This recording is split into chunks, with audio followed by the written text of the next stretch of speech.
since the horrific chemical attack. ئەم کاتتان باش ئەمڕۆ 32 ساڵ تێپەڕ دەبێت بەسەر ئەو پەلەمارە وەحشیگەریانەی کە ڕژەمەکەی سەدام حوسێن بە چەکی کیمیاوی بۆ سەرشاری هەڵەبجە ئەنجامیدا لە ئازاری ساڵی 1970. حکوومەتی ویلایەتە یەکگرتووەکانی ئەمریکا لە قوڵای دڵەوە پرسەی خۆی دەنێرێت بۆ خانەوادەی هەموو ئەوانەی کە ناڕەحەتیان چەشتووە و قوربانیان داوە ڕێز لە یادەوەری ئەوان و ڕزگاربووانیش دەنێت.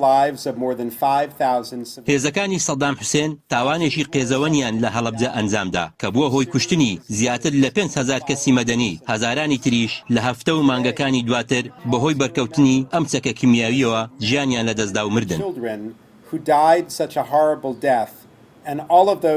ئەمڕۆ ئێمە ساتێک دەوەستین بۆ یادکردنەوەی ئەو پیا و ژن و منداڵە بێتاوانانەی بەو مەرگە ساتە مردن، هەروەها بۆ یادکردنەوەی ئەوانەی کە ماوەیەکی درێژ ناڕەحەتیان چەشتووە و لەژێر سایەی ئەو ڕژێمە توندڕەوە ئازاریان بەرکەوتووە. هەرگیز نابێت ڕابردوو لەبیر بکەین، هەروەها دەبێت ئاڵنگاری خۆمان بکەین بە فێرکردنی نەوەکانی داهاتوو بۆ ئەوەی بەڕوونی تێبگەن کە لەوەی ئەم جۆرە لە بەربەریەت و هێرشکردانە شێوەیەک لە هیچ کۆمەڵگەیەکی شارستانیدا جێگەی نابێتەوە. لە کاتێکدا ئێمە ئاور لە ڕابردوو دەدەینەوە لە هەمان کاتدا پێویست دەکات ئەو پێشکەوتنانە لە بەرچاو بگرین کە لە ڕێگەی بوێری و قوربانیدان و مەردایەتی خەڵکی هەرێمی کوردستانی عێراقەوە بەدەست هاتوون.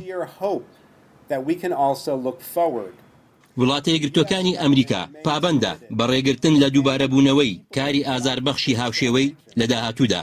لە کاتێکدا ئێمە دەوەستین بۆ ئاوردانەوە بۆ ڕابردوو، هیواخوازم لە هەمان کاتیشدا چاو لە داهاتوودا بنین. ویلایەتە یەکگرتووەکانی ئەمریکا پابەند دەمێنێتەوە بەوەستان لەگەڵ خەڵکی هەرێمی کوردستانی عێراق و هەموو عێراق لە یارمەتیدان و بۆ بنیاتنانی داهاتوێکی گەشاوەتر و بۆ نەوەکانی داهاتوو، هەروەها لە بنیاتنانی کۆمەلگایەکی ئازاد کە بەڕێوە ببرێت سەروەری یاسا و ڕێزگرتن لە مافەکانی مرۆڤی تیادا بەرقەرار بێت. سوپاس.